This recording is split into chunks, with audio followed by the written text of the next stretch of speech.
Okay, are we up? Good morning, good morning. I don't quite know why, but my fans are roaring already. Who knows? Something's going on in the background. We'll see.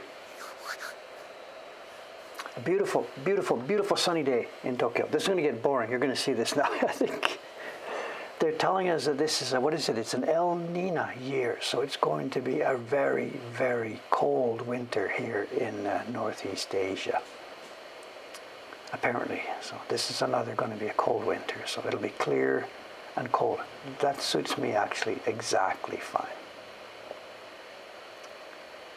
The first few years I was here in Japan, it was like this. It was super clear, super cold.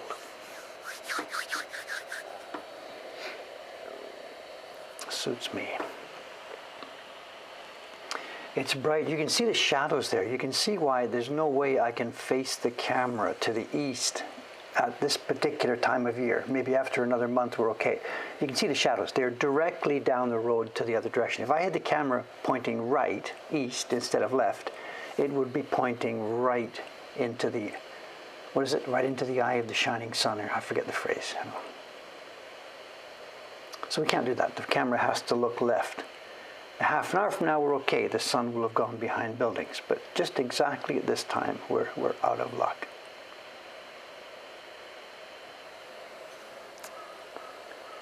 Okay. Oh, John's here this morning. Dave, I thought Dave's hair was shorter than this. Actually, so did I. She actually had trouble with it the other day. It was so long that she didn't know really what to do, or maybe she's out of practice or something, I don't know. And also I suspect she leaves this part a bit long because it pushes me to come back after it gets in my eyes. I'm going back there sooner than later, so I don't know. I don't say anything. I just go in there, I sit down in the chair, and she just does what she wants. I don't have anything to do with it. Okay, let's go. It is what it is. It doesn't matter. It'll look more normal again in a couple of weeks, and then a few days later, it'll look too long again, and away we go round and around. Fingernails, I don't know. Okay, today's work is normal. Today's work, I will be carving, of course, on this block.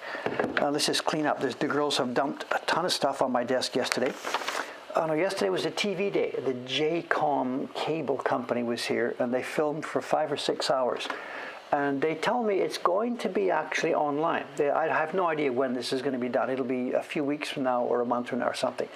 It's a 1-hour program, and we have one corner, 10 minutes or something. And it'll be in cable TV here in Japan, but also they said our corner is going to be on their YouTube channel. And of course, I'll let you know when that happens. The girls have given me Anodei-chan and Ishikawa-san. They've given me their November print. We've seen this in proof form, but I don't know if you've seen this in real life. It's supposed to be top secret, but whatever.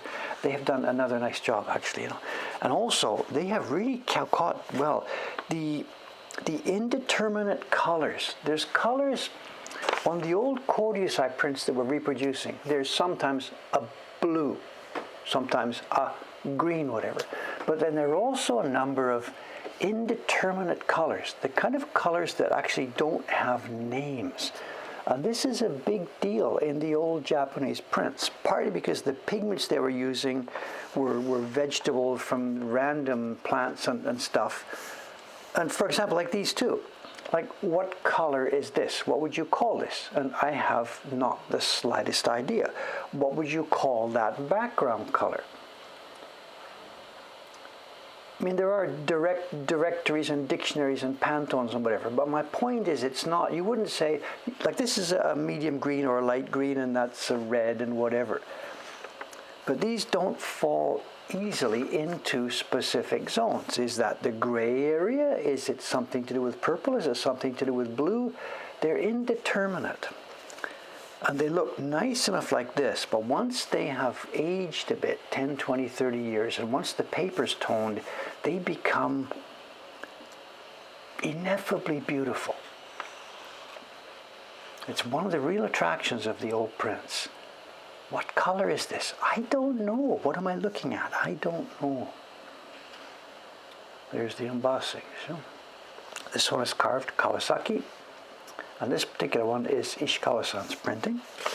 And they gave them both to me on the same day. They've been working side by side up there this month. And this one is Deichan's printing. And there is a different touch to them. If I put them exactly side by side, they wouldn't really want me to do this. But if I put them side by side, there is a little bit of a different touch to them. Let me just get one copy of each.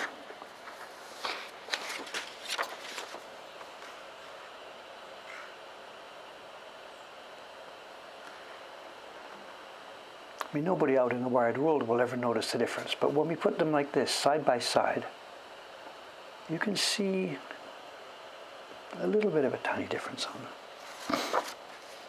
They're human beings. They're not robots, you know. So,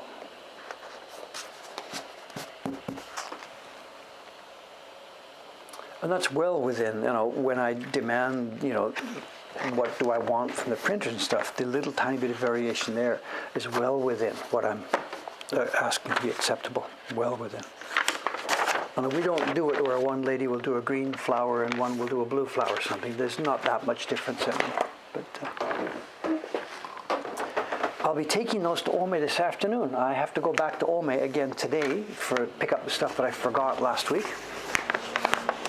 I'll be taking those to Ome today.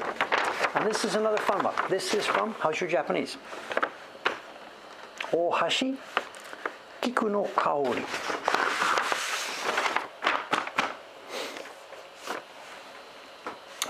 We're almost out of these because of the Christmas rush, and Ayumi-san has given us another batch. She's got little tags. What she got? Her definition of okay and no good and a question mark in the middle and whatever. There's probably going to be no difference, but we'll see, whatever. I love this one. I just love this one. Changed my life, maybe, whatever. This is the small version. And we are getting ready. The girls are all step by step inching closer to the point when I'm going to have them do the larger version. They are all backing away. I've asked Ayumi-san, I've asked Ishikawa-san, and I've asked Suga-san, are you ready? Let's do it. Let's start the big one. Let's do the other one. And it's like they start backing away from me as I say this. We'll do it. Just wait a little bit longer. We can't do it right now in the Christmas rush. Come January, February, once the new series is up and running, the winter sales slump will be here. They will have time. We will see them working on that larger print, I think.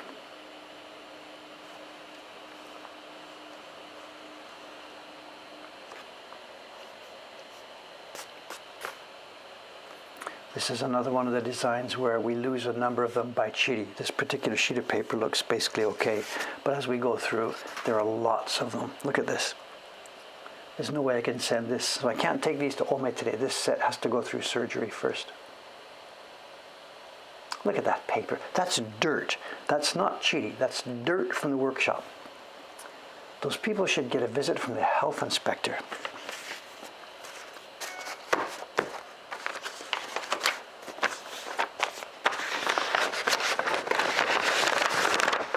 Simply, the place they make paper, if they treated it the same way that every local restaurant treated their kitchen, I would be much happier. There would be none of that dirt there. It would be easy enough to do. Just pretend it's a kitchen.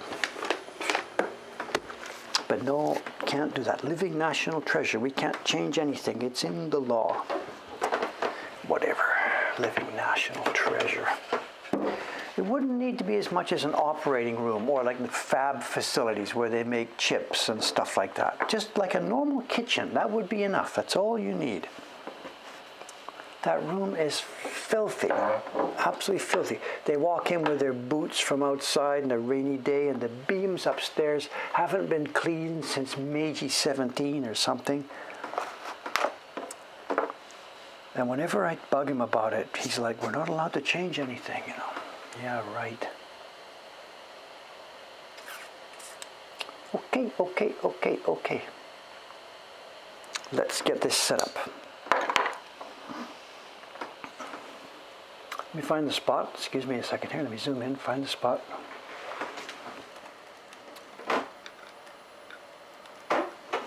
all the camera gear here. I had to take my desk apart yesterday, take away all the camera lights. Some of the TV people wanted to shoot me here without all the video stuff around it. So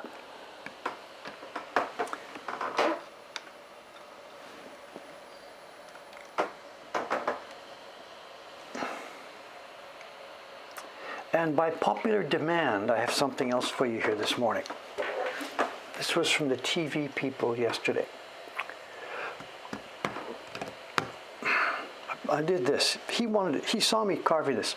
They shot this for the TV thing yesterday. And he said, "That's okay, but I can't understand what it looks like. Can you show us what it looks like?" So what I did was this. I put this side by side. Let's have a look at this here this morning. There you are. Oops.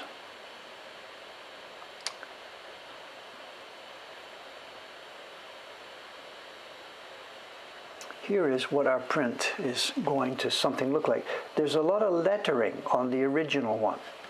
We're not going to do the lettering, ours. We have taken away the lettering. I've rearranged and scaled some of the designs a little bit. Ours won't have lettering, but it will have, presumably, the picture as you see it. And we may not do the exact same coloring as this one too. I'm just giving you a rough idea. That is the original that we have based our print on.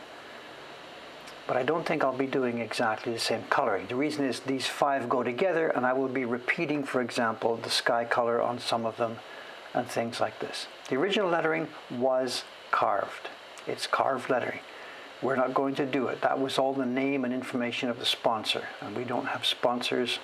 Here's the other one. This OBS interface is awful. Oh my God, it's an awful interface. And here's the one we did the other day.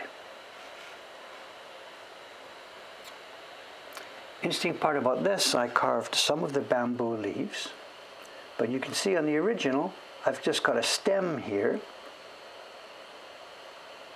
And there will be one of the color blocks will have more bamboo leaves behind it. You can see the original on the left. There's bamboo in the background.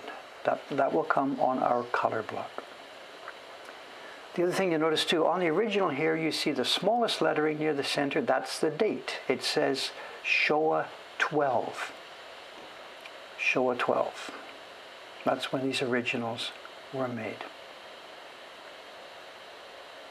And it was a series of prints designed by members of the group for one of their members called Yamashita-san. He had made a new house, had a new house constructed, and in celebration of this, the members of the group got together, they chose designs, sent it all out to a printmaking workshop, and produced a set of prints. So the lettering at the top, it says Showa 12 Yamashita Shi, Mr. Yamashita, and then it's got in celebration of the construction of your new house, and then at the bottom it's the guy's name. This is Okamoto Shimizu. That's funny. Okamoto is a last name, Shimizu is a last name too. I don't quite understand that. Did they use Shimizu as somebody's first name? I don't know. The other one is from Inoue-san. It's the same part at the top for Yamashita-san in celebration of your new house construction, and this design is from Inoue-san. And I can't, is it Matsuyoshi? I don't know, I'm sorry. I can't read that part at the bottom. So that's how these things worked. The group members would get together. Normally, all the group members get together, decide what to do. I would guess that this time they got together in secret away from Yamashita-san and prepared their set and then gave it to him as a surprise one day.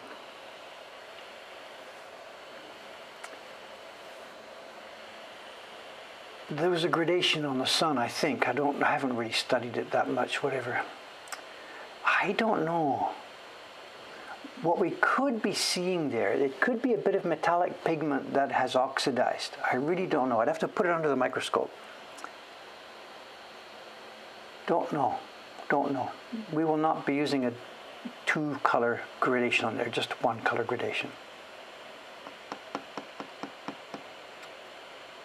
Can I put poetry in here? No, we will not be putting poetry in here. I'm not insane. We do not want to sell this subscription series for $200 a month. It's so no.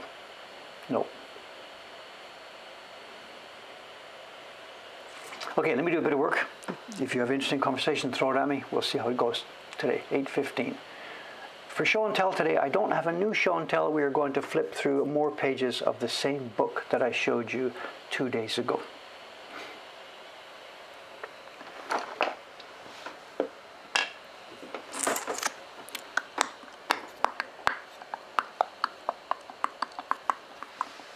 The TV guys yesterday, there was something very, very, very funny about this. They came and they said, can we shoot some of your carving? And this block was actually on the bench. I hadn't cleaned up from the previous stream. So I sit down at the bench here, and I take this block and I put it aside behind me like it sits. And I reach down to the floor and I pick up the other block, the TV block. I pick up this one, the one with the old cat block, and I put it on the bench and get ready to start carving. And the guy says, no, I want to see your real work, He said, that looks really delicate. I want to shoot this. And I'm like, well, let me tell you a story. And I explained to them, this little block I'm doing right here, right now, is extremely delicate. And I don't want to sit here and fool around while chatting with you guys. And let's move the light here. Let's do this like you've already started to do. And I leveled with him. I said straight, look, this is a TV block. All the carvers have them, and this is what you're going to see, I can't take the chance on spoiling my real work. And we hemmed and we hawed, and he said, okay, look, please, just carve a bit, and we won't say anything. We won't bug you. Just please, just show us your real work, and we'll just stand back. So I'm like, I do not want to do this, So, but whatever, I'm a nice guy, I cooperate. I put this block on the table, and I start carving. And then not 15 seconds, not 10 seconds has gone by when the cameraman says, Bruce-san, 申し訳ないんですが, and he starts asking me to move things and change things, the cameraman. And the producer's like, no. So I put this away and got the cat block out. Okay, guys, that's it. I told you, And we go back and forth, and I do most of it on the cat block, but I pulled this back out, and they promised to be quiet, and we did some of this bamboo. This is the part right here. We did some of this bamboo right here, and what did I do? This little piece over here.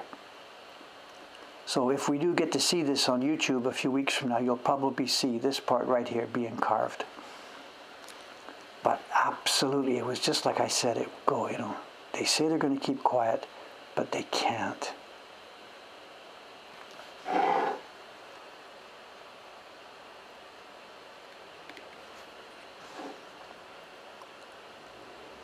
They were good, nice people, actually. I shouldn't paint them as being, horrible, awful people. They were polite. They did their job.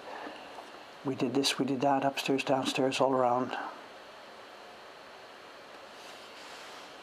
And they had their agenda, which I hadn't known about. This TV program is apparently a series. And the idea is actually they have tried to find people, businesses and people who have been really strongly impacted by the virus over the past couple of years. And I guess in most cases, they've come to do the video and stuff of these people, and it's been a sob story. The company or person or business has been devastated by the virus. And the purpose of the program, it's an ON Bangumi. The purpose of the program is to offer support and encouragement and et cetera, to the people that they're showing, both from the TV company and from the viewers. So they were actually a little bit, a little bit nonplussed with a lot of the stuff I said, because we're actually doing okay. The shop here is dark, and they took pictures of the dark shop and the boxes piled up in the dusty corners, and they're probably going to tell a sob story. This once happy, thriving shop has been devastated by the impact of the coronavirus. Let's talk to the owner, Dave Bull, to see what he's doing to manage his business in this new world. It's something like that, whatever, I don't know.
so.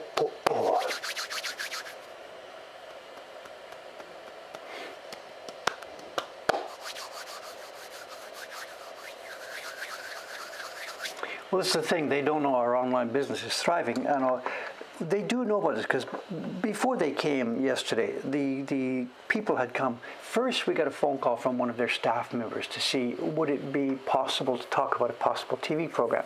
And I'm like, if it won't take too long, yeah, whatever.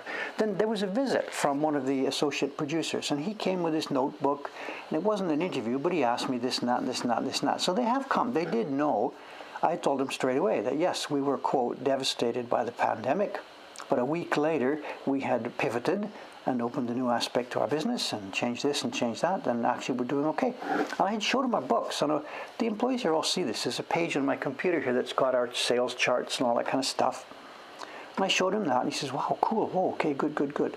So they did know, actually, that we are not on our last legs and dying and like a turtle on its back with its legs in the air and stuff like this. He knew that we are actually okay. And that did become part of the story as we were going along. But it seems their mode of operation is, at the end of the program, they said, and here we are, what's your message to the world as far as supporting all the people from the pandemic, and, what do you want people to do to help you and all that kind of stuff, And I'm like, we're doing okay. He says, no, please, we've got this standard package for the program. We need the standard format.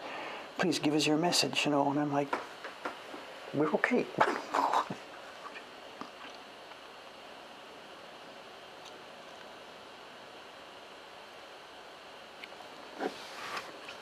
So I suspect that the assistant producer or director, or whoever it was that had come the first day, didn't really pass on upstairs what he had learned, that we are actually, I can't say flourishing, but that we are actually doing very, very well.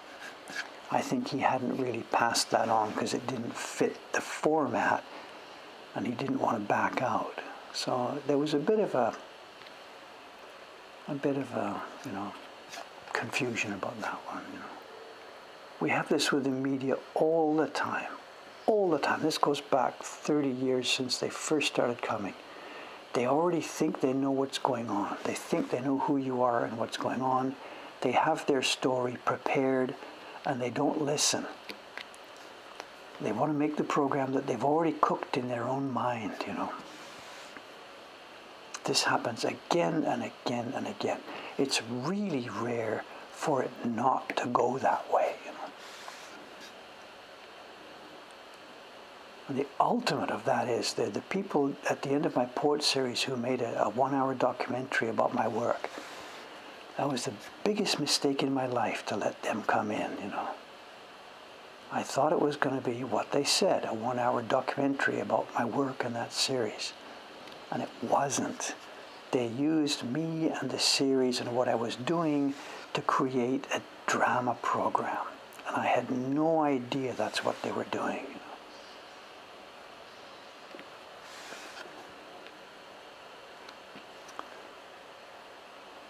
They won awards for it. And that's one that won't be going onto my YouTube channel, that's for sure.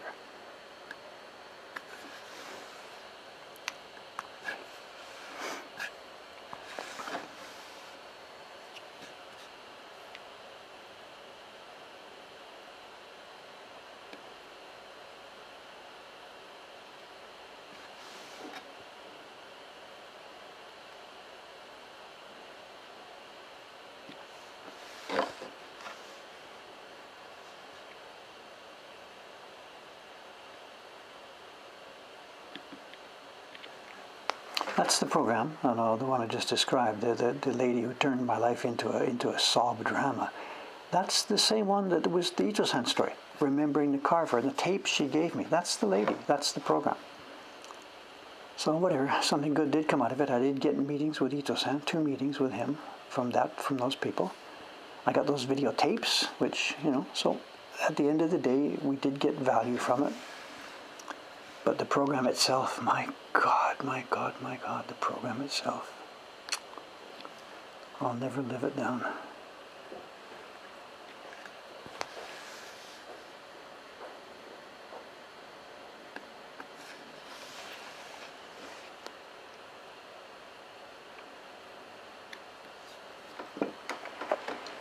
Are we still on camera, not wandering? Seems we're okay, right in the middle.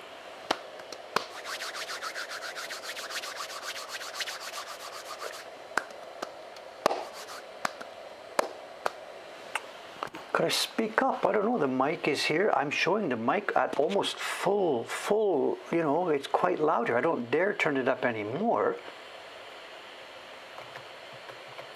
Is it my stomach that's rumbling? I don't know. Testing 1, 2, 3. Testing 1, 2, 3. The mic is right there. Is your computer Annabelle sound? Maybe.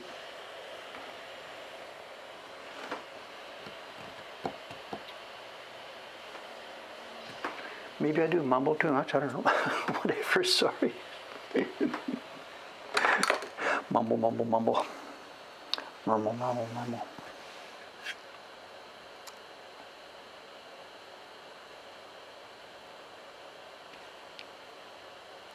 That drama program, I must have told this story before. That drama program, I didn't know it was a drama. I thought it was a documentary.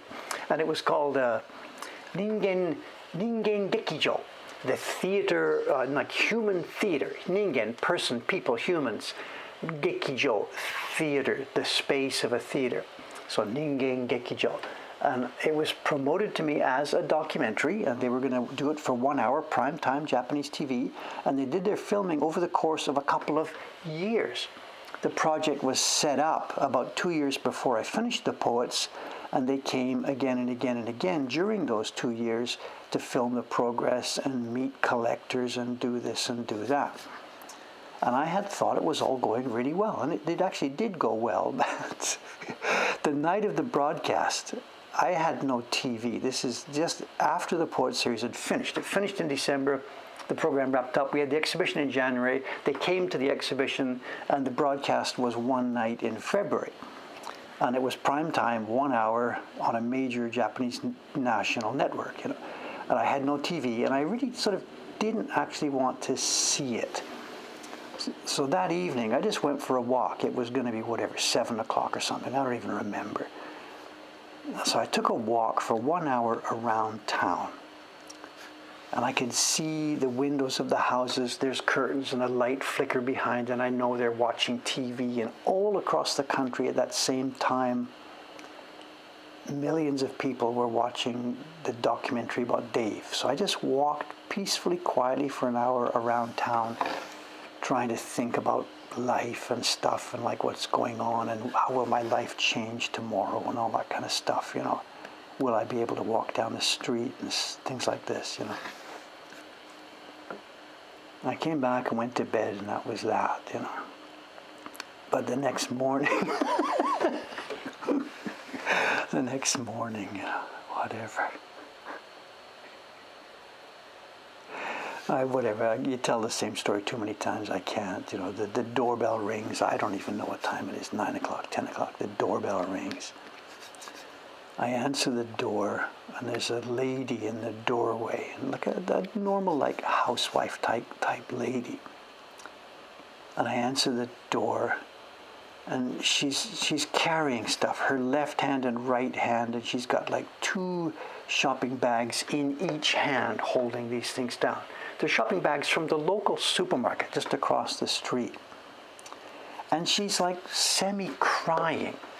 And I'm like, oh, you know, oh, good morning. And she says she saw the TV program last night, and she's sort of and she says, here, Mo, please, just gambatte kudasai, please persevere. And she gives me these things and puts them down, and she turns and starts going. And I'm like what's going on? This lady, stop. She said, no, please, just persevere. I'm so blah, blah, blah, blah. And she goes away. And I got all these groceries here, and I'm like, oh my God, what have they done? What have they done? And what they had done was they had turned my peaceful, happy, quiet, peaceful life, 10 years accomplishment, they had turned it into a drama of majestic proportions. That this man was some superhuman person fighting adversity with his sword day after day after day, fighting through all this super adversity. His wife had left him. His kids were gone overseas. His customers, blah, blah, blah, blah. And yet he fought on through all these difficulties. Nothing would stop him. He broke every barrier. And there he stood at the final exhibition. I did it, 100 prints, 10 years. And I'm just thinking, I got a happy, peaceful life doing all this stuff. Life changes, yeah, blah, blah, blah, blah, blah. And they had turned it into you can't watch it without crying. They had done this. There was violin music. There was just, I've got tapes of it, and my God, just whatever, you know. And she won awards for it. She showed up at the door a few days later. She showed up, you know. Hey, just came, you know, it's all broadcast, right? It's finished. Did you see it? I said, no, I didn't see it. I don't have a TV, and I've heard that it's sort of, you know, and she didn't really want to talk about that. She said, anyway, we thought, and she brought me an envelope. And in there was an honorarium. You can't get paid. I'm not an actor. I'm not in the equity union or stuff, so you can't get paid for appearing on a program like this. But she brought an honorarium, a big fat honorarium. It's about $4,000, I guess, $4,000, I guess, I don't know. She had never talked about this before, and I had never known I was going to get anything. And it wasn't until after the broadcast that she came over and brought me this. And I think in retrospect, it might have been that because the program had turned out to be quite so different, and she was worried that what I would think about it, and this was sort of a payoff here, you know, actually, here you go, you know, whatever. So I don't know. I've got a copy of it here. It was on videotape, of course. She sent me the Ito-san tapes, and she also sent me a videotape of the finished program. I've seen it. I think I've seen it twice. I saw it once. I didn't watch it at that time. The stories I heard about it were so unsettling that I just didn't watch it. Then I think it was about 10 years after the broadcast that I finally did. I did watch it one day to see what they had done. And oh, give me a break. And I put it away. I may have seen it since then. I don't know. I just have completely no interest to me. I know people are probably saying, put it up on YouTube, put it on YouTube, blah, blah, blah. I'm not going to do this.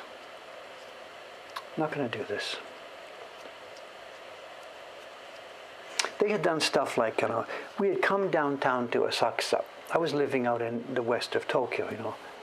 And she must have, in the interviews and stuff, they said, you know, when you first came to Tokyo, why are you living so far out of Tokyo? And I had told her something like, when we first came to Tokyo, we wanted to live in the city of Asakusa area, near where all the old printmaking used to happen. Maybe I could meet some craftsmen, stuff like that. But when we had come to Japan first, it was the bubble time, and Asakusa was way too expensive, so we ended up living out of town. Just sort of telling the story, you know. And in part of making the program, we're downtown visiting Ito-san, and she says, let's go look around Asakusa for a few places. So we did. We walked around Asakusa with the cameramen, and they showed me at Sensoji Temple. And at one spot, we came out near the Sumida River, probably just actually right near where I am now. And she said, just look at the river. And they went back and panned the camera over while I stood looking at the river, you know. And yet in the finished program, that was a scene that they put violins on it and me standing there just peacefully looking at the river, but they made it seem like I was lost and homeless. David tried in vain to get near craftsmen, to come to Asakusa. He found nothing. It was unfriendly to him and blah, blah. And they just made up this. And I realized video people and movie people and stuff like that, they can like take any scene, any picture, and with the right music and the right mood and the right narration, they can tell any story they want with any picture. There's a huge power that they have. You know, I guess this is the thing about making movies. People who are good at can really, really rip your emotions around and stuff, you know. So I learned a lot. This is a really interesting experience for me, you know.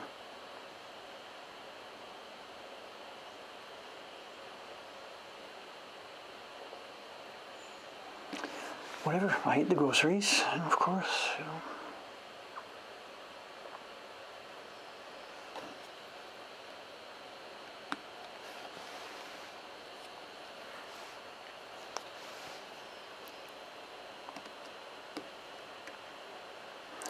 So yesterday's video, you know, what kind of program are they going to make, given that their intention was to try and show people who have been devastated by the pandemic and that are fighting through and that need OM, that need support and stuff like this.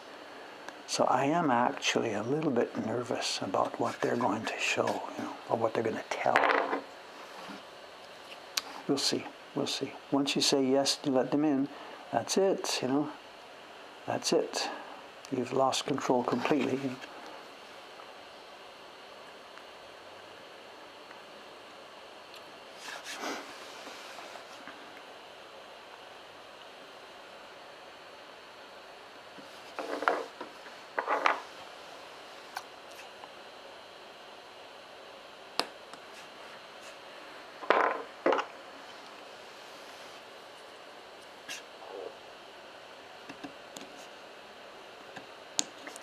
There's another interesting aspect to when you appear on one of these Japanese programs. The ground rules changed partway through. Back in the early days, when I was doing this, like back in 1989 and the early 1990s, whatever, I'd be filmed and this and that. And quite often what would happen is they do the filming, then they start the editing, then they come and see you. The director comes with a little portable thing and you look at it together, what they've put together. And he says, did we make any mistakes? Is it okay? And I'd say, oh, you're calling me an American. I'm actually Canadian. He said, okay, good, we'll fix that, we'll fix that, we'll fix that. So you would look at it together with the director. That changed partway along. And it may have changed actually by law or whether it's by custom among the media teams, I don't know. There was an episode, a horrible, horrible episode. There had been a program made about that cult, the Aum Shindikyo, whatever, the cult that was doing the poisoning and subway disasters here in Japan.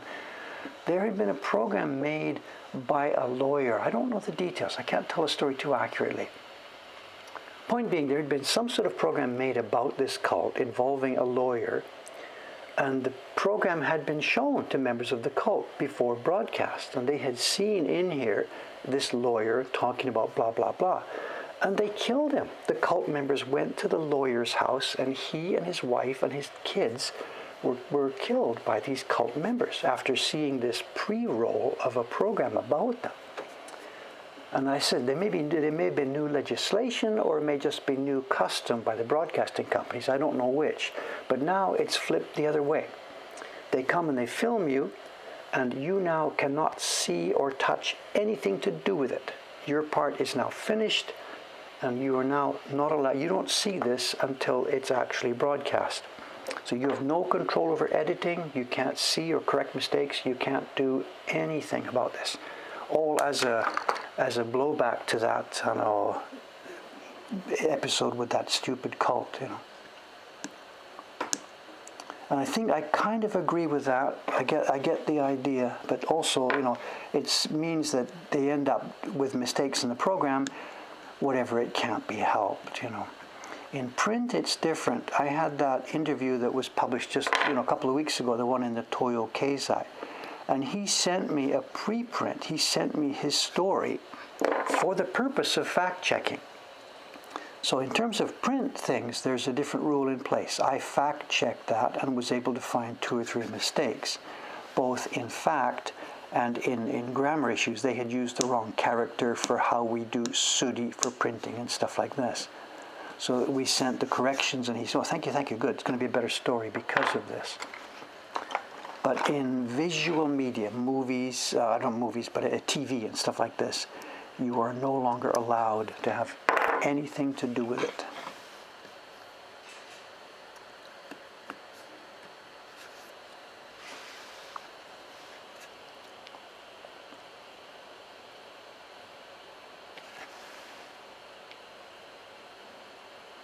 So I know now not even to ask, In the old days I used to ask, yeah, can I see this? Can I check it? Make sure we get nothing wrong and stuff like that, yeah, whatever.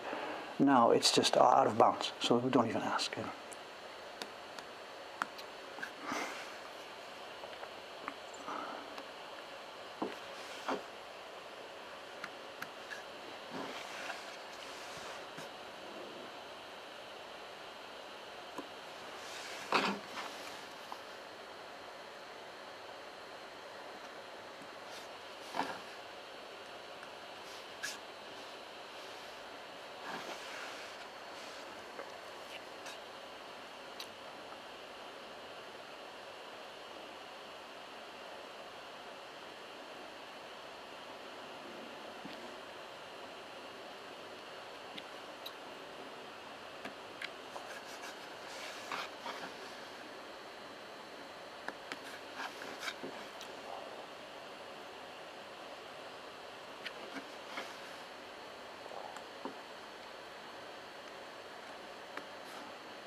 So long questions. I'm missing a ton of this. That reminds me, when I was eating my lunch the other day after the Thursday stream, I was reading through the chat, eating my lunch, and I saw somebody, I guess maybe you're here today. If you are, I apologize. I missed somebody who lives in Canada, in Toronto, I guess. He had posted something like, "Hi Dave, I live in Toronto, and blah, blah, blah. I hear you lived in Toronto too." And I hadn't noticed this. And then I guess he tried again, she tried again 10 minutes later. "Hi Dave, Toronto, how you doing?" And again, I didn't see it. And I think the other members of the chat said, "Just keep trying, he'll see it." It must have come in 3 or 4 or 5 times, and I didn't see it any of the times. I'm sorry. And maybe the same thing's happening right now. I don't know. So yeah, I used to live in Toronto. I lived on Wilson Avenue up in Downsview, really salubrious part of Toronto. It was okay. Loved it. I loved Toronto. I was there for 2 years, and I loved it. If it turned out that I couldn't live in Japan anymore for some reason, and I got kicked out or whatever, and I had to go back to Canada, I'd be really torn between Vancouver and Toronto. I would probably go to Vancouver because that's where my grandchildren and my mother are, but if it was just pure, which city would you like to live in, Toronto would win, absolutely. And the weather, the clear, beautiful coast, it's like Tokyo, So yeah, Toronto, if you are still here, Toronto guy.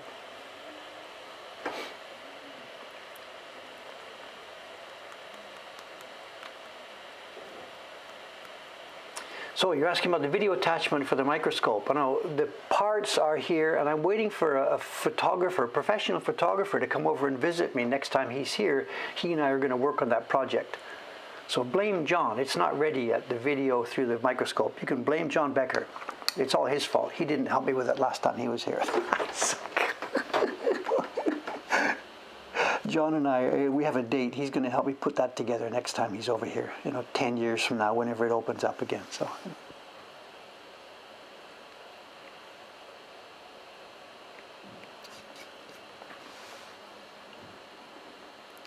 I don't think he knows it yet, but he's tabbed for that job, so whatever.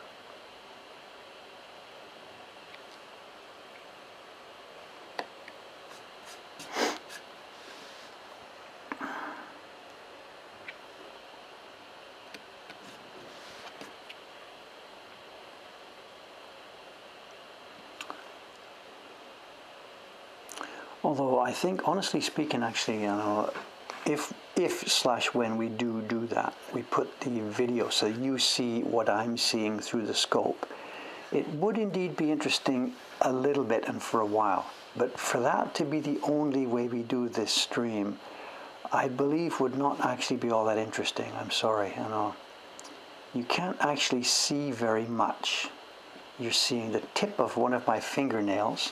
You see the tip of the blade. You can't see the rest of my hand. You can't actually see what I'm doing. I mean, I know what I'm doing because I can feel my hands, So although it would be interesting as a semi-curiosity, wow, look at that, we can see right down through the scope. I don't think it would be something to do all the time as a regular thing. We'll see. We'll try it. We will set it up and get it running. But my suspicion, based on what I can see right now as I'm doing this, my suspicion is it wouldn't work really for a full-time thing for the stream. We will find out. We will try it and we will see.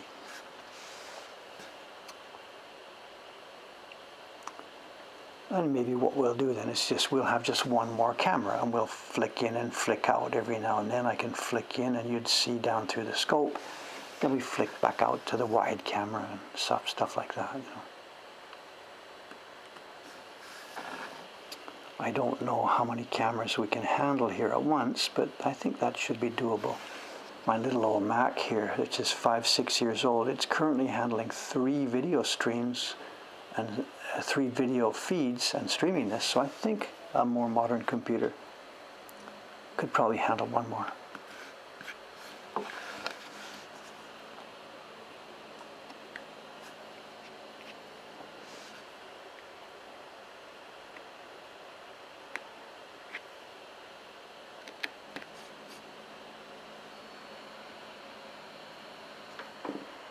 Construction noise somewhere next door. I don't know if you can hear it.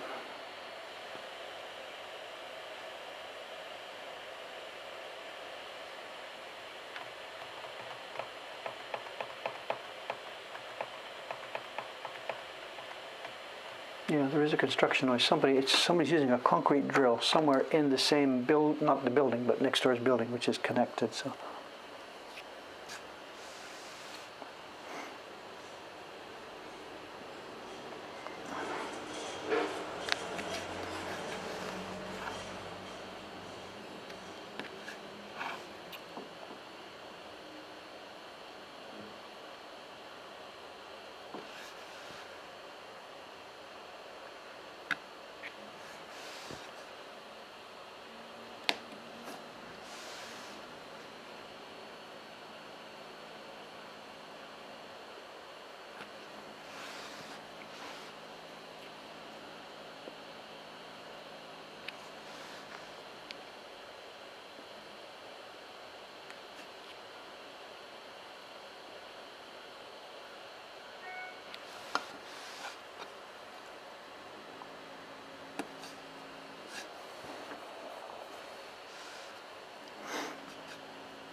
Bit of oil, show. Just a tiny touch of camellia oil makes it much easier to see.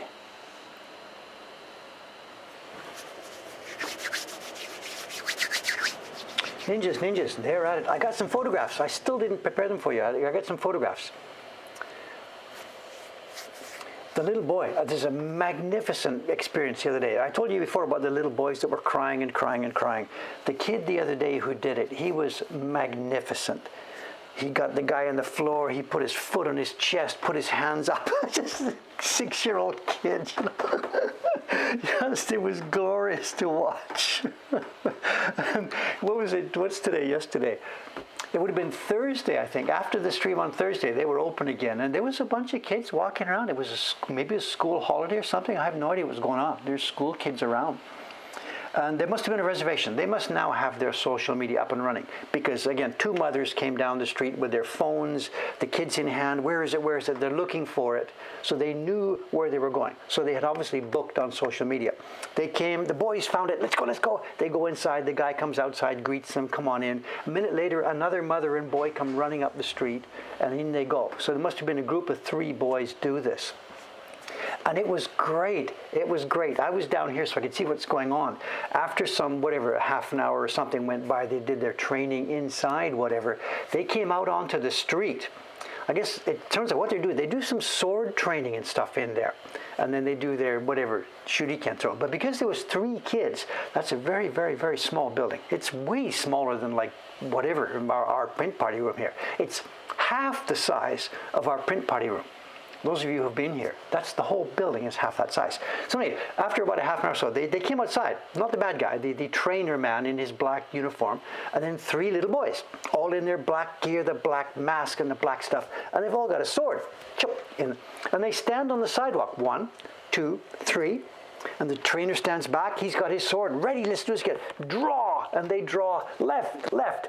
And so these 3 kids are standing outside on the street in Asakusa, and I don't know what these things are made of, but they're glinting in the sun, and it looks like the real thing. And they're slashing left and slashing right, and the mothers are back with their cameras, and I'm thinking, I sure hope those are plastic. I don't know.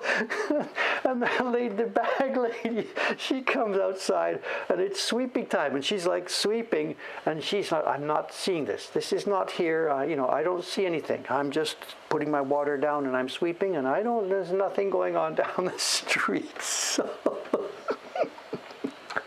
And they went back inside, and then 10, 15 minutes later, I hear the story again. They're all fighting, and just, it's great.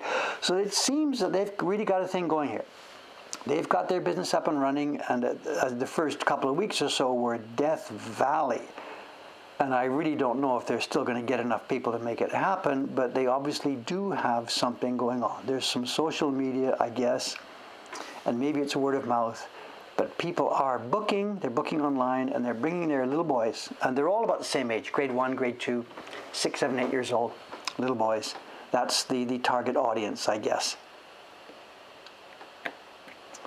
And there will be ones that cry, and there will be ones that triumph, and that'll be how it goes. So perhaps indeed they do have a successful business. We'll see how it goes. But I'm still kind of nervous about the swords,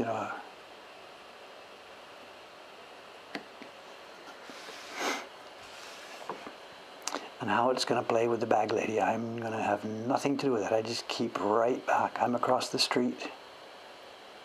And while they were doing that, they blocked the entire sidewalk, of course. And anybody walking down the street from Donkey saw this and got the hell out of there and came across the street, which I guess would maybe even help me. But I do not know about the bag lady.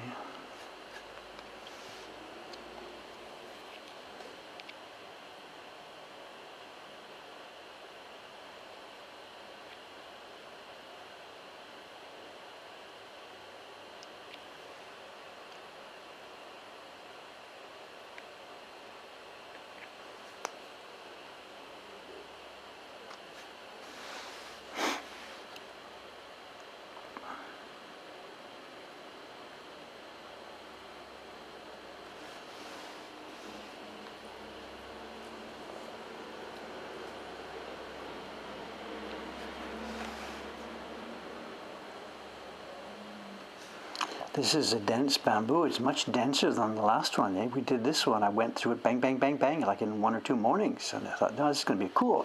This one is much more dense. It's not going to be quite the simple bang, bang job that the first one was. This is going to take a while, this one. Picking out bit by bit all these empty spaces here. This is going to take a day or two.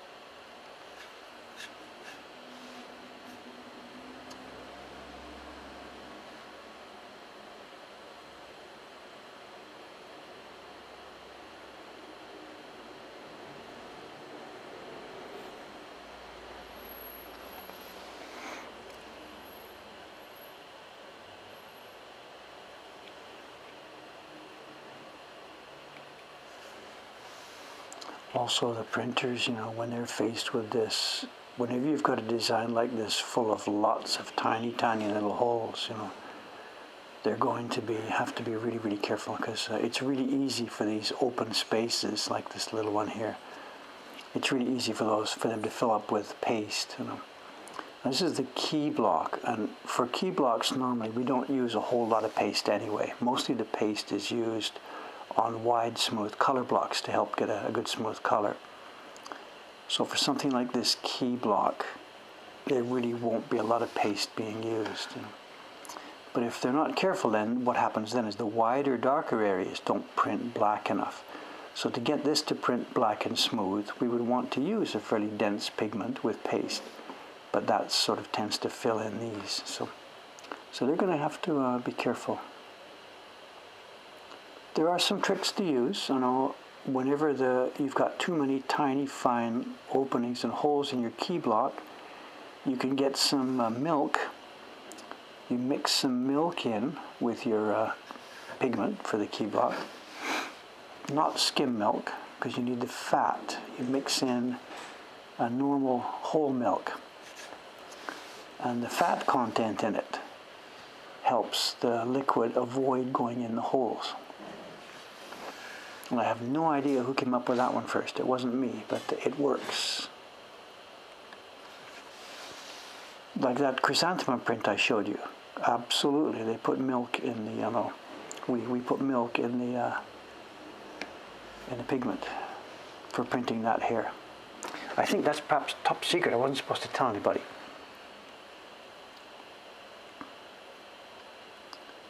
Secrets, hidden secrets of the carvers for generations.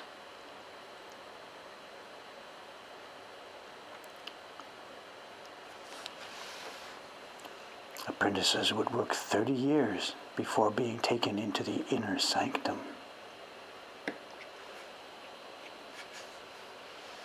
Suzuki-san, you've been with us for 25 years. You're looking as a good carver. It may be that you will amount to something. Today is the day we will show you the secret. Did you bring lunch?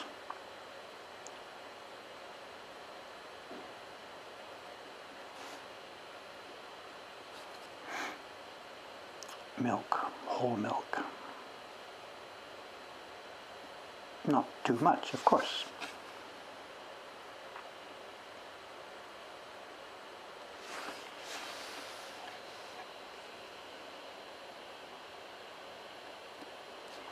And actually, I learned it from a book.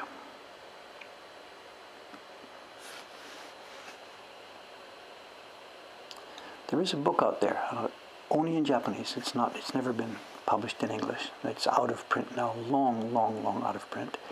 It was a book published, in Japan. I guess it was in the 1960s, maybe. I don't know. I've got one or two copies here. We every time it comes up on Yahoo Auction, I've got an alert for it. I buy a couple of copies because we give it to all our people here. It's a book. It's called I think it's called Hanga Newmon, Introduction to Hanga, and it's by a guy called Nishijima. And he was a Sosaku print artist. I think he's still alive. He must be about my age. No, a little bit older than me. Still alive or not, I have no idea. He's not world famous, whatever. He's a Sosaku artist. He is a would-be Clifton Karhu. The prints and the designs he produced during the 60s, 70s, and 80s or so, they're all weak imitations of the stuff we know from Clifton Karhu. At least that's how I see the story. Perhaps it's the other way around. Perhaps Nishijima did it first, the Kyoto tile roofs, and then Karhu copied him and made it famous. I've got no idea with the chronology here. I don't have any idea. But anyway, Nishijima made prints in that style. Kyoto tiled roofs, the stuff that tourists go nuts for. But anyway, what he did was, I think he went through a university program and then he did research on his own, and he was one of these people that could do lots of research and collect all the facts and organize it. Like Dave can't do that. Dave just sort of knows stuff and forgets it and knows stuff and forgets it. But this guy actually did the research. So this book he published, Hanga Newmon, it's how to make woodblock prints roughly in the old way. Key block, color separations, blah, blah, blah. Then how we do it the new way, we just trace from the original drawing and we free cut and blah, blah, blah. So he talked about the ukiyo-e methods, the traditional methods, and then the Sosaku methods. And every 4 or 5 pages, whatever, there's a pull-out, a little box with a little note about, here's a hint on what I've learned from an old carver on how it used to be done in the old days. And he has a lot of these little hints and stuff and sharpening tips and tricks and things like that. And I gotta say, probably almost everything I've ever learned somewhere along the line about this or that or this or that, actually it's already in his book. I read it years ago, but it's just too much information, you can't pick it up. But his book actually has probably 90% of everything that I've ever learned about printmaking is actually in his book. Someone's got it. Nishijima. Katsuyuki Nishijima. John's got it. Eggs. Thank you, John. 1945. Yeah, he's 6 years older than me then. So I guess I was sort of right about that. Dave, that wasn't mentioned in your first print. It's called Your First Print. I'm not going to tell you everything I know in the book called Your First Print.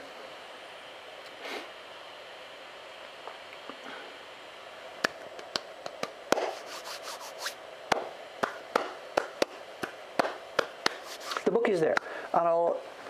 He's still alive. It's under copyright, so we can't do anything about it. But if actually there was some way to take his book and just, well, there are Google translations, whatever nowadays. If there was some way to run a copy of his book in English, it would be an extremely valuable book.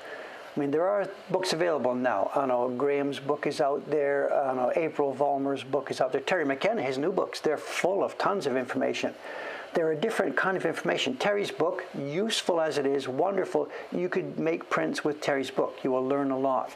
Nishijima's book is one that you would put on your shelf and use for reference. And you would read it and learn it and not know most of it. Then 5 years later, read it again and say, oh, now I see what he's talking about. And then 15 years later, you read it again. Oh, now I know what he means there. It's the same thing with the Yoshida Hiroshi book. It's not a step 1, step 2, step 3 instruction book, but every time you read it and you've had more experience, you get more of what's going on. So Nishijima's book is in that category, the same as Yoshida's book, although Nishijima's has actually lots more practical information. It's all in Japanese, so getting only if you can, don't bother getting it if you can't read Japanese. But it does have an absolute stunning amount of information in it.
Bunken, that's it. I'm trying to remember the publisher. I'm sorry, it's taking me a while. It's in the series called Bunken.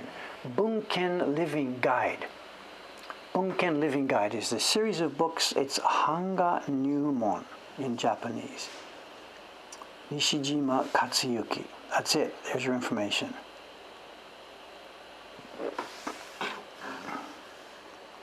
I have a copy upstairs, with a couple of copies actually. Like I said, I buy one whenever I see it come up on an auction website, and just give it to our staff people, because it's so useful. Bunken Living Guide, 1972. I'm trying to remember the date. I can't remember.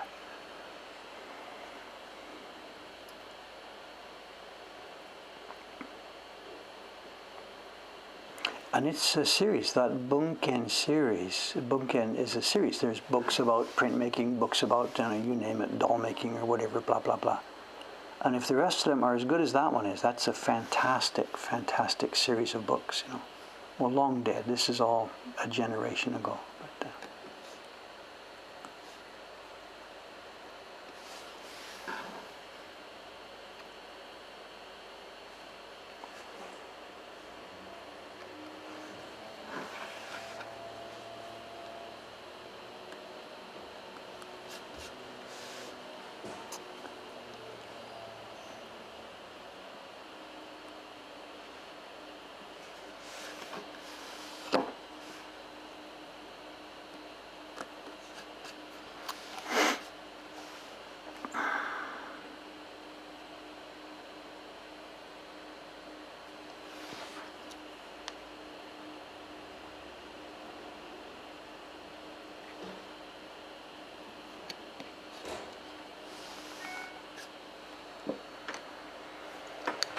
how are we doing? 9:08, so we've come along, come along.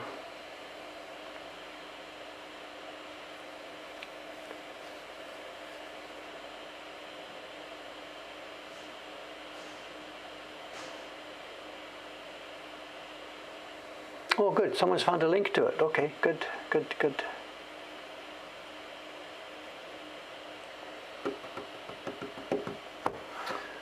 '76. I said 72. Close enough from memory. That's close enough.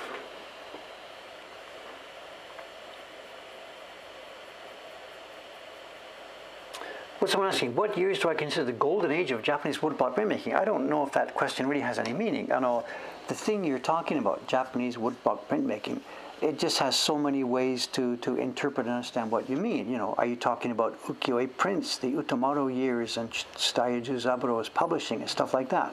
Or Japanese woodblock printmaking as the Yoshida years in the 20th century? It doesn't really make any sense to think of that. It's something that just changed and morphed over the years. Remember, you're talking about something that used to be the printing business. Everything that was printed in town, the flyers and books and art, came from Japanese woodblock prints. And then it morphed into something that was art. So it doesn't really make any sense, I think, to say that or to ask that. I don't know. The old guys, for example, the first collectors of the ukiyo-e work, the Westerners who were here in the late 1800s, early 1900s, they looked at Japanese prints and they categorized it into the years of the primitives, and then the flourishing, and then the decadent years and stuff like that. And the decadent years, by their standards, was things like 1870s, 1880s. We see all these glorious kuchie prints made in the 1900s. So the point of view, So for me, no, that kind of question is just whatever. Dave here enjoys the full panorama of this, Whenever we can find something made on wood blocks and made with this technique and made on nice paper, that tickles our fancy, and we're interested in it,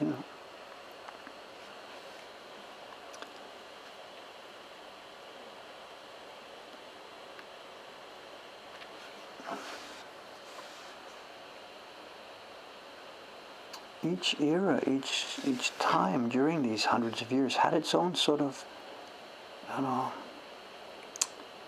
what can I say? When the TV guys were here yesterday, they were looking through our shop here, and one of them found the shelf where we have Japanese books, the old books from the old days. You've seen me talk about them in my videos, And they were astonished and staggered by the fact that all that little text could be carved on one little page and stuff like that. And I'm like, whatever, back in that day, that was routine. The carver would sit down and carve all day, and he'd carve a page of that stuff, and that was his job. Nowadays, there's nobody alive that can do that, but for them it was normal. And the point being trying to make was that the culture changed so much that what becomes normal, what's routine, what's special, changes over time. There's things that were normal to those guys, like this little match level print I'm making now. In Showa 12 in the 1930s, it was just like whatever, routine, blow them out, bang some more, bang some more. And yet for us, this is going to be quite a spectacular, stunning little project.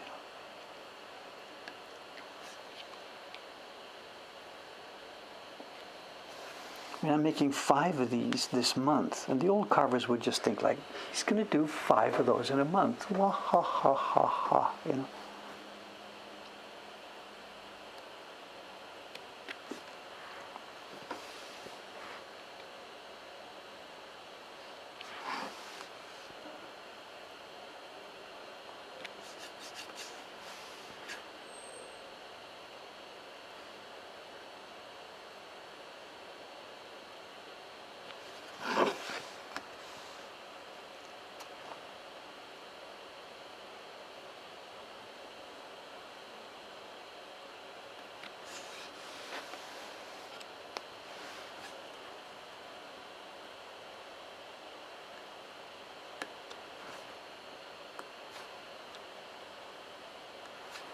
Must be time, I guess, is it? Must be time to show. 13:14. Show and tell, show and tell. Just let me, okay, it's 2 minutes. Let me just do a bit more then.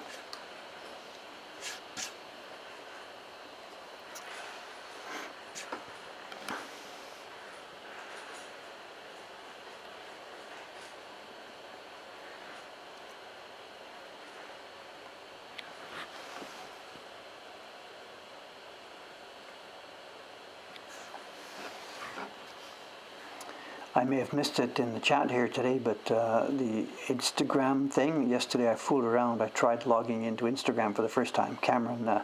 I made Cameron give me the password before he left.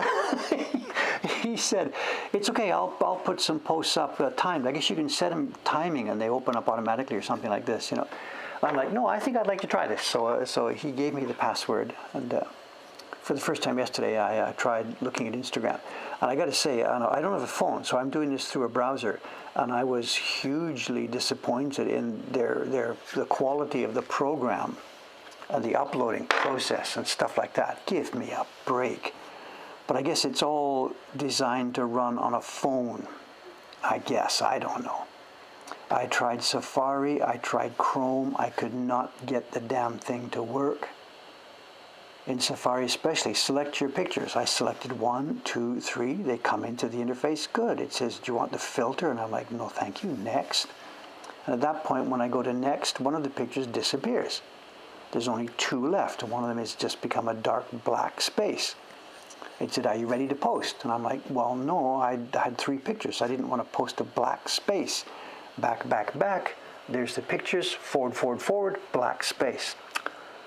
Thanks, Instagram. Yeah, maybe they don't like my old computer. Go to Chrome, try it. Same thing. Do I hit post when one of them is a blank black box, or is it actually okay?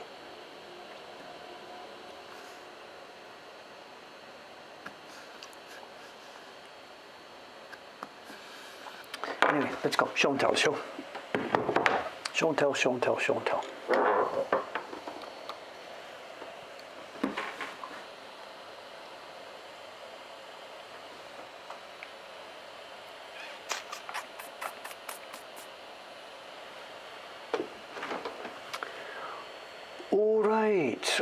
All right. Let's see. As I said, it's not a new one today. We are going to look again at the book that I prepared yesterday. We are going to go through a bit more. I'm not going to spend weeks and weeks on it, but we'll spend at least one more day looking through this book.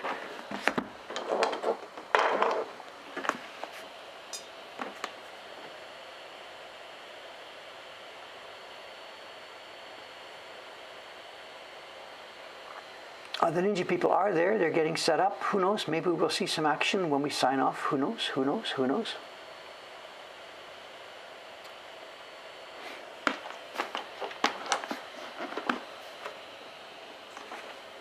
The other thing about the post, I mean, people are real nice, you know. I get emails. After I sent up that post last night, I got an email within a few minutes. And somebody didn't want to say the thing. They didn't want to make the comment on the Instagram post because it's a bit of a criticism, and people are really, really polite, which I appreciate very much. Somebody sent an email one of you here saying, it's cool to see you on Instagram, but Dave, you have to understand there's something called hashtags and stuff like this. And I do know about those, but I really hadn't thought about this. And I'm not doing that to chase clicks and chase this and chase that. But they did say the thing will work much better if you do put some tags with it. So it's okay. I very much appreciate the feedback and comments. It's okay. And there was also, I was surprised to see the comments on the post where people are like, glad to see you here on social media, Dave. And I'm like, glad to see me on social media? What do you think I've been doing for the past 35 years? This is where we left off, Disho. Yeah, we saw this yesterday. There's going to be different types of kimono in this book. A kimono catalog that's put out for people for the patterns for the year. There will be kimonos that are for sort of to show off in the spring and blah, blah, blah. We are going to meet kimono for funerals, which are going to be mostly black and whatever. Let's just go through. The point being, it's not going to be the same thing page after page after page. We are going to see different types of kimono here. For my taste, for the woodblock aspect, this is just okay. This is spectacular. Drink it in, juice it up. But as far as fashion design goes, is that a good design for a kimono? I have no idea. This was I forget the year, 1902, whatever it was. And I'm sure whatever fashion was suitable in 1902, after 3 or 4 years would have gone by. Oh my God, look at her wearing that old thing. Nobody would ever wear one of those. So this was fashion that changed dramatically year by year by year. I saw this myself with my wife, the lady who I had kids with. She had a few kimono here in Japan. She moved over to Canada, met me. We came back and she'd been out of Japan 3, 4, 5 years or something, whatever. We set up here, we visit her old home. The kimono were in a drawer there. She shows me one of them and I'm saying, wow, are you gonna wear this? She says, oh, I can't wear an old thing like this. And it was like from not that long ago, 10 years ago or something. And it wasn't that it was old, physically old, it was that it was no longer fashionable.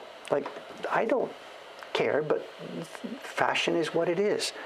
And even in the world of kimono, it seems there are fashion. And that's why most of them stay in the drawer. You know, I guess that's the kimono business. So here are black. This would be something that people would wear for a more formal event. This wouldn't be, I think, for a funeral or something. I don't really know. I'm asking the wrong guy, but this might be a kimono that would be perhaps worn by the mother of the bride at the kimono party. It's black, which means very, very formal, but it's got a touch of a design down here at the bottom. And what you're seeing there is silver. I think this is aluminum powder on the black. The black would be printed first, of course, and then the other parts on top. The islands here are out of the black. The black would be cut out for the islands, but the rest of it, the crane, white, and the metallics, they go on top of the black. And many, many of the kimono in this book are of this form, black, with just a small pattern.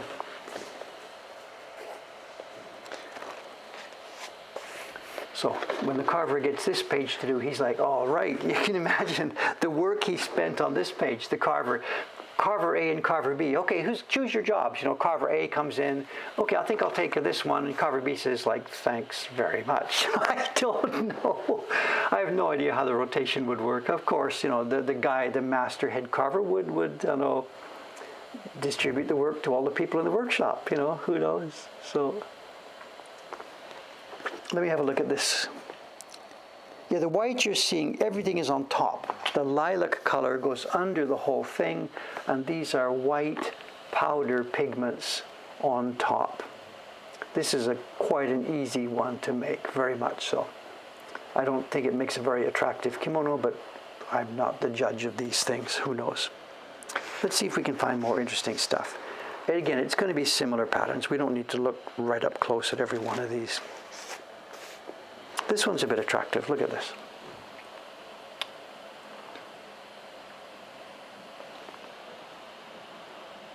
The other thing too, I'm not sure how many people understand this. I'm not an expert on this, but when you bought a kimono in the old days, or when you buy a kimono now, if you were in an upgrade kimono shop now, and you're buying it, and you've looked at their samples and all this. What you're buying is a roll of fabric. Now, in the sense of a kimono that didn't have this pattern, imagine it was a flat color kimono. You buy your roll, and the whole roll is the same color here. But when you have ordered a kimono that has a more complicated pattern, let's skip back again for a moment to these. You don't get a piece of fabric that big. You're getting only a long roll of fabric that's about yay wide. It's sort of, maybe if you think about the back, it's about the width of one of the sleeves here. And then the back is made up of one strip, two strips. And in the case of a kimono like this, which has an ongoing pattern that's different everywhere, the roll has to be decoded.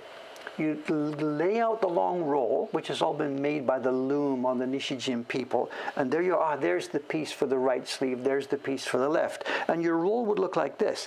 There's the piece for the left side of the back, and it continues, and there's the piece for the right side of the back. And you sew this together in such a way that this would all match up. You do not get a piece of fabric that big. It's hugely interesting. All I know about it is the overall outline of that sort of thing. But anytime we see this pattern like this, the people would order it, the roll would come, and then you got to put it together, or have the shop, put it together for you. Order it from this shop. The shop would order the roll from Kyoto, and the shop would then put it together for you. Look at these gradations. So, as somebody says, some assembly required. Absolutely. And the lady of the house would either do it herself, or she would have the local kimono dealer do it for her. And it works backwards. When you then need to wash this thing, and a kimono, you try to be really careful. This is fine silk. You can't throw these things in a washing machine. They can't even be washed with water, I believe. It's like the dry cleaning stuff. You take it apart. The person in the house who's washing it, you go down all these seams, take it apart back to the pieces, wash them, and then put it back together. And this way it happens now. You send your kimono out to the local dealer for a refurb and a wash. They take it apart.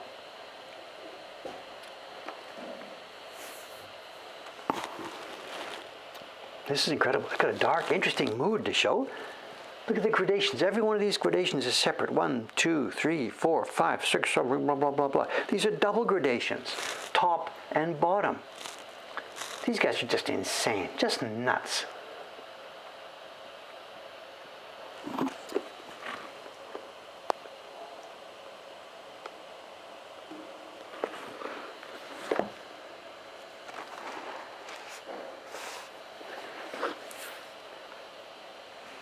This one's different. What they've done is most of them are shown as though it was just, hanging in the air. That's the shape of the kimono. Some of them show just the back. The sleeves would have been blank, as you've seen. Some of them we can see the sleeves. Some of them, the sleeves have been really highlighted very much as part of what we are seeing here. So there's different ways of showing this. This one, what they're showing us here, this dark thing at the back, it's a rack. It's a kimono stand. And we are seeing what looks like an over kimono perhaps and an under kimono. I'm not quite sure. This is definitely an over kimono with an inner red lining. And this perhaps is some kind of underskirt or something. I don't know. I don't know the structure of the garments here. But that is a rack, and they've hung the two parts of this combination on the rack.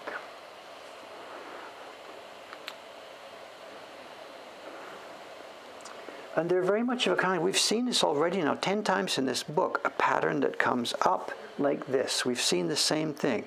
And very much a little bit of ground, a little bit of floral. It's a repeated concept, and they've changed the grass and the rocks and stuff like that. So there's very much a style that's happening here, Okay, let's skip through. I know it's just too much to see the same thing again and again and again. There's some very different stuff coming up in a minute. So let me just start paging through here for a second. I said you can see the style all the same here. Let's move forward till we get to some different stuff.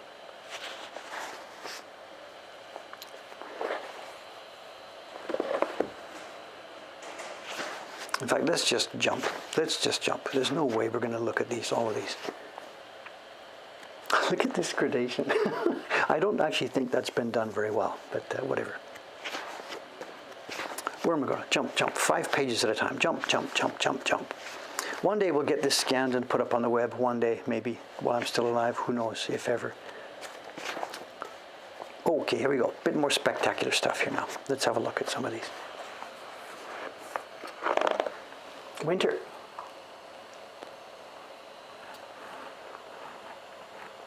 Someone's asking about prices. There are no prices mentioned in this book. This is a catalog of designs. The designs are all numbered, and there's no prices in the book. That would have been a separate price list, I guess. And the thing is, there's wholesale retail involved here. This book is published by the wholesaler, the company making the fabric in Kyoto. But the book would be shown to the customers by the retail shops. So the customer would choose from the catalog, place their order with the retail shop at their price. The retail shop orders the roll from Kyoto at the wholesale price. And I guess, like somebody saying, if you'd have to ask, whatever, I don't know. I don't know. Let's jump through. There's some stuff towards the back here that is really, really interesting. I'm sorry to page through here, but there's no value for us here, page by page by page. Here we go. We get some different designs now. Here we are, the section of different designs. We're up to design number 92. And this is now different, and this is interesting. Why they would do this. It's a design that's only visible if somebody actually stood there and held their arms out. Like, is that actually going to happen in real life? This is the back, and there are the arms. You can see how it goes. That's the arm hanging down. In this kind of kimono here, it's short. This might be a kimono for a man. We didn't talk about that. To slip back quickly, back to those earlier ones, we saw kimono with very much longer sleeves. And this is the kind of stuff that would be for younger women. Sleeve length and all that kind of stuff varied by the type of person who would be wearing it. There's a name for this, I forget what it is. But here we are now. This is clearly for a different type of person, much shorter.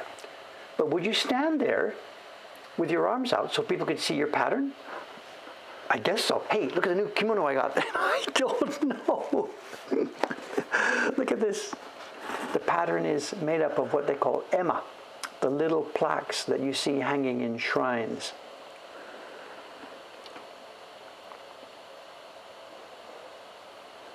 Prints within prints, designs within designs. Where have I seen that before? Sun and wave.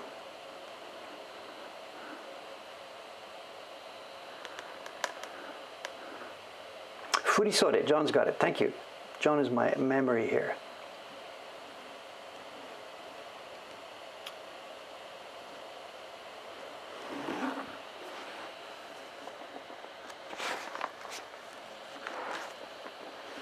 And I have no idea what we're looking at here. It looks like we are looking at this from the front, but I have no idea what we're looking at here. I'm sorry, this is beyond my experience.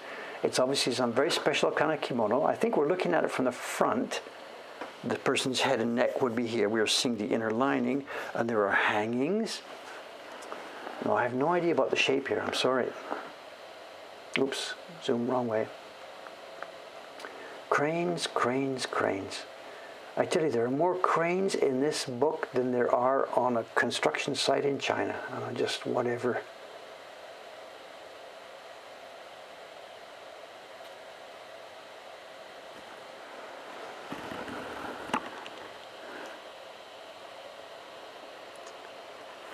The overall effect of this book is really just simply just overwhelming. It's just staggering. Here we go, here we go, here we go. The last few in the book. We now switch to swing pages, and look at this. This is no longer a kimono. This is a work of art. This is a canvas. Did people wear this?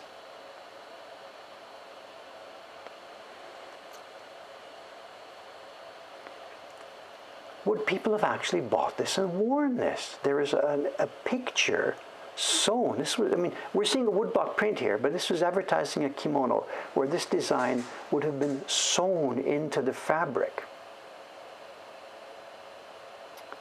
Would people have bought this?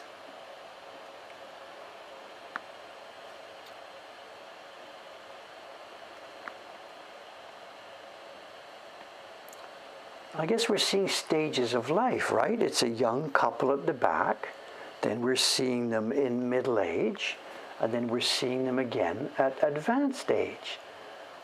So who would wear such a design and on what kind of an occasion? Would this be something like a kimono for a wedding? Does the young couple really want to think about this at the wedding? Or would this be a kimono for a funeral? I don't understand what we are seeing here. Maybe it was designed to be made and displayed but never actually worn. I don't know. Stages of life. And behind these, do we see a little kid walking? I don't know what they're trying to do here.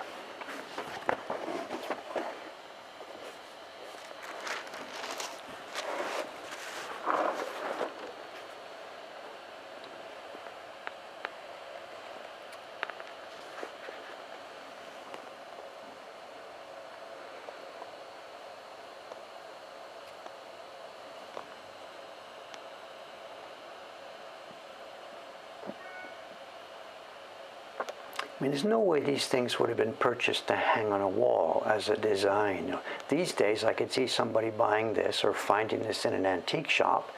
You could maybe hang this on the wall as an interior thing. I get that these days. But back when these were made, that would have been unthinkable. Absolutely unthinkable. So if anybody does know more about this, about the use of kimono and the way they were worn back in the day, I'd be interested to hear that, you know. We're going to, at some point, be putting these things up on our website as part of our woodblock print collection. And I would really like to know more backstory, and I'd like to have more knowledge about what they were used for. Look at this, much more simple.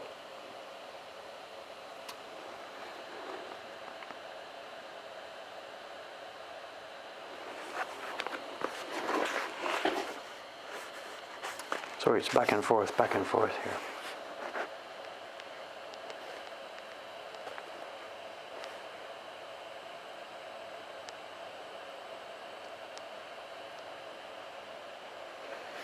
So a bit of confusion here. What you're looking at are woodblock prints. You saw me carving earlier in the stream. This book, every page in this book is a woodblock print. The lines you see were carved on a piece of wood. The color areas you see were carved on wood and printed by color, one by one by one. This is a book that dates from the era before there was such a thing as easy, cheap color printing in the sense that we have it these days, offset printing. So if you had a kimono company and you needed to advertise your color prints, your color kimonos, the only way to do it was to have woodblock craftsmen make a picture, a woodblock print of each one of your kimono designs. It's a stunning, staggering amount of work. Okay, gang, what are we seeing here? What are we seeing? Is that a dragon? It is indeed, I believe, it is a dragon on his way to the dentist. And we have a few zodiac animals, a rabbit, a tiger, I can see what we've got, a rabbit, a tiger, a rat, an ox, and these look like little chicks. I don't know, is that supposed to be chickens, I guess? We have 1, 2, 3, 4, 5. So we have here 6 of the zodiac animals, all mixed into one design. 6. We have half of the zodiac here. I'm looking ahead to the next page. Is it the other half? No. Anyway, we have half of the zodiac.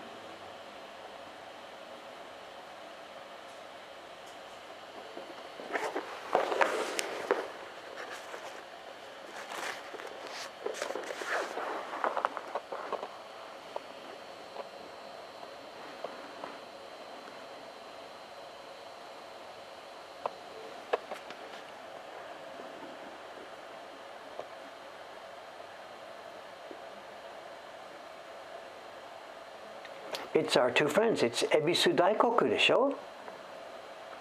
I think this is Ebisu and Daikoku. We can see the magic hammer there tucked in the back, the big bag full of rice and or money. I think this is our two of the lucky gods, Ebis and Daikoku. Fishing for wealth or whatever. Look at the gradations, just to fade it out at each end. I'm in awe of the printmaking, you know. I don't know anything about the kimonos or whatever, but I'm in awe of the printmaking that we are seeing on display here. It just goes on and on and on. Let me just flip through. Can I find something that's specifically spectacular? My God, it just goes on and on and on.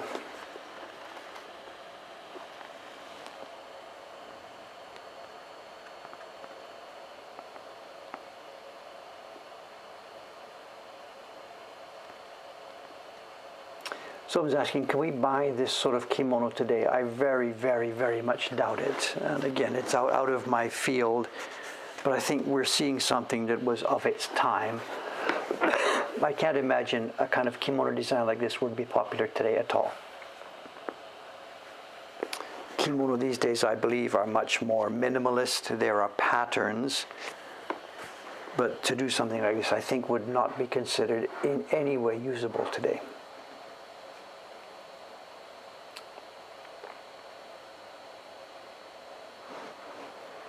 Hey, where have we seen this kind of pattern before? I just spent the last hour carving something like this.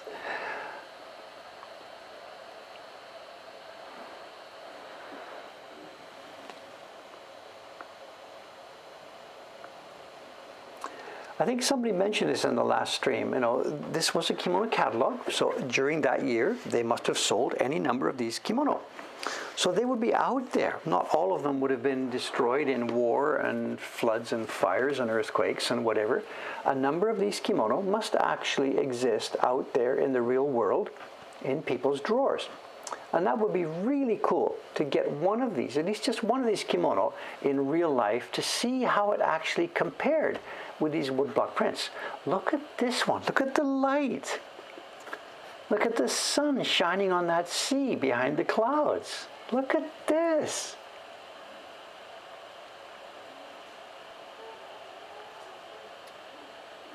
Maybe a bit too dark on that cloud, I think, but this is an interesting picture.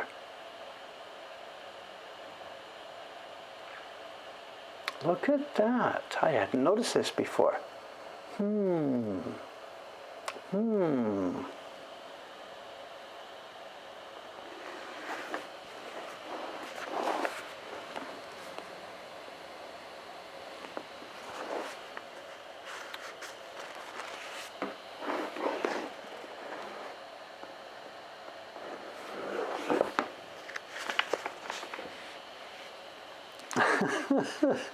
It's still going on and on and on, you know, guys. I can't.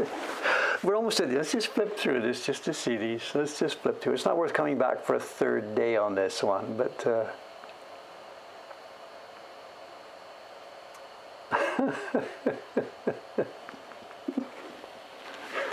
Someone says, how do they print that deep blue? I'm not sure what you're referring to, the deep blue, the deep blue. The one coming up, this one? Deep purple? How did they print it? Just, I don't know. Not sure what somebody's asking. How did they print that deep? On a thick, rich pigment. A lot of this, too, remember, this is Kyoto printing. They don't print the same way as we do. They get their block and they put pigment, lots of pigment, on the surface of the wood. They work with a drier, harder paper, and they put the paper and pick it up. And the pigment is more opaque. So it's easier for them to get thick, rich, deep, because they're using tons of pigment, and it's sitting, for the most part, up on top of the paper. This one has been done with the shiny. It's lacquered.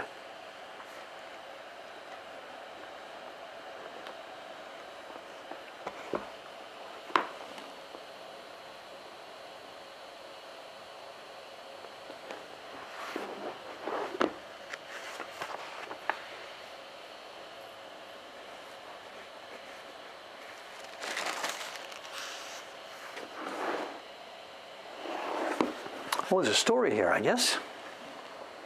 There's a story. You tell me. We have clearly, this is Hujin, the thunder god. This is the god in the sky. There's the pair, Hujin, Daijin.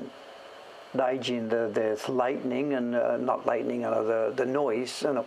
Fujin is the wind, and Daijin is the light, the Fujin Daijin. Thunder and wind gods. Thunder and wind gods. And we have one of them here. This is his row of drums that he beats. So this is the thunder god.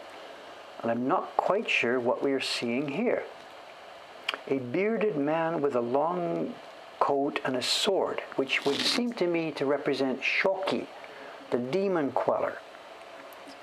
So my guess on seeing this here for the first time, this is supposed to be Shoki in battle with the thunder god, perhaps. My guess, first guess on this. He's dropped his drumsticks. He's been defeated. He's falling from the sky. His drumsticks are gone. And our friend here, who I would think is Shoki, has triumphed in this battle. The storm is over, is my guess.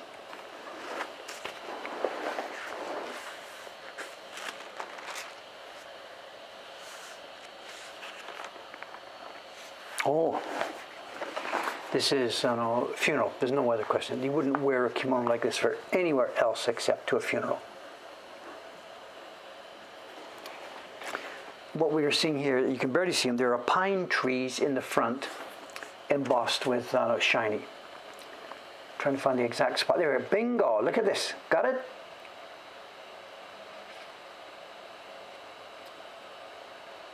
Look at this.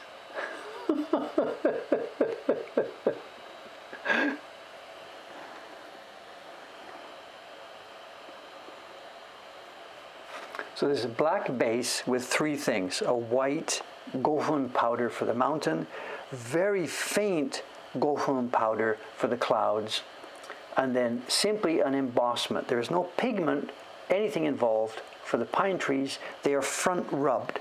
They are simply shiny from the front. So velvet paintings, maybe so the height of Japanese fashion. A sumo bansuke, a sumo ranking paper.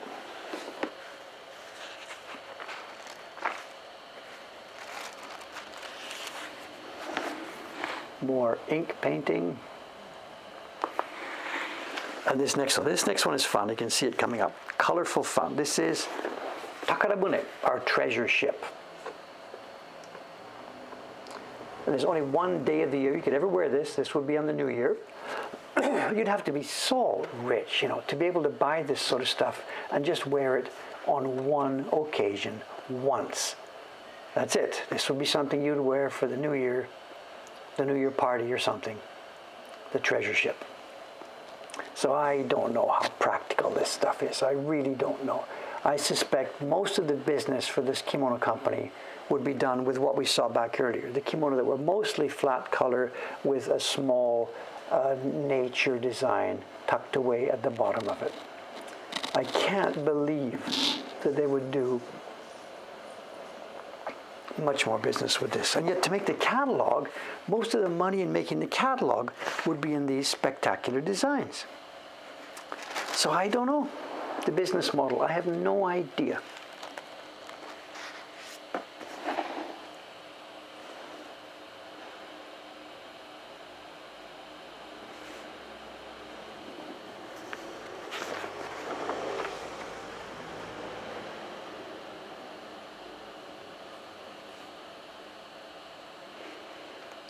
Landscape watercolor painting on a kimono canvas.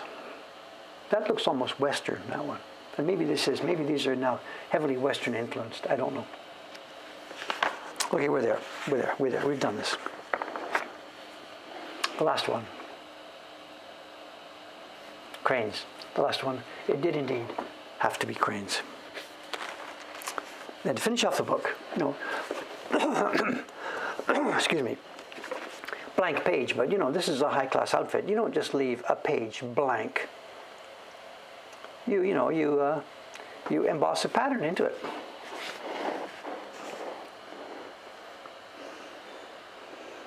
Blank pages are for plebes.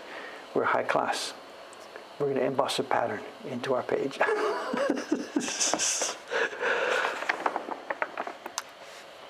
And then fabric samples. These are actual, this is not woodblock prints. These are actual pieces of silk cut and glued into the thing. And this is clearly, this is our color palette for this year. This would have changed. Fashion people still do this. You'll you know, everywhere. This year's colors. And here we are. And this would be the colors for Japanese kimono for was this 1902? I forget. 1905, I think this book was. Here are our colors for 1905. And it's very, to me, it's very, very heavy on the lilac. My God, there's lilac and purple everywhere. And look at this. One of them has been taken off. It's been cut. They've sliced this and given it to a customer. This book actually was used. They've taken this one and the customer has taken a color sample. They've cut this off. Chuck, chuck, chuck, chuck, chuck, peel it off and give it to the customer.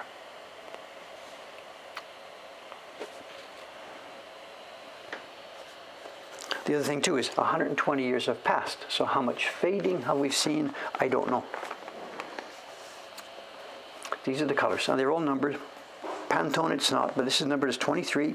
This is a 19, 20, 21, 22, 23, 24. They're all numbered a la Pantone. Different kind of fabric.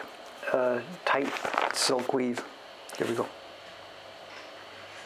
So there we go. That's our adventure through this kimono catalog. It's taken a lot of time, I'm sorry, but whatever, you can see what it's been. And it's Meiji 35, which I think we agreed was 1905, I guess. I really can't remember exactly, I'm sorry. But there we have it. There we have it. And these come up in Japan here all the time. As I showed you the other day, when we looked at this the other day, this same catalog came up on a Japanese auction in Yahoo Auctions just last week. And it sold for 21,000 yen, which was about $200. It wasn't in quite as nice condition as this one, but there it is. $200 would have bought you this book last week here on an auction in Japan. They come up, they come up. People don't realize that it's woodblock printed. They just think it's an old book and yeah, it looks nice and flip through and throw it away. But it's actually woodblock printed. Okay, there we go. It's been too long, I'm sorry. I'll be back here Monday morning. Today I'm going on a quick emergency trip to Ome. Stuff that I was supposed to do last Tuesday, Wednesday when I was there, but I forgot. So I'm going out to Ome tonight. I'll be back tomorrow. And I'll be here for another stream on Monday morning. Let's pop up the outside camera for a minute.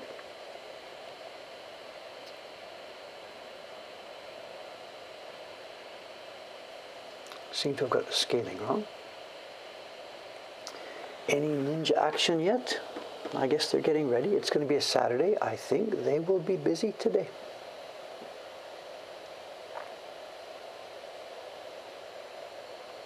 Okay, nothing much going on there. I'm on my way now. Thanks. I'll see you again in a couple of days. Thanks for joining us here this morning. Bye for now.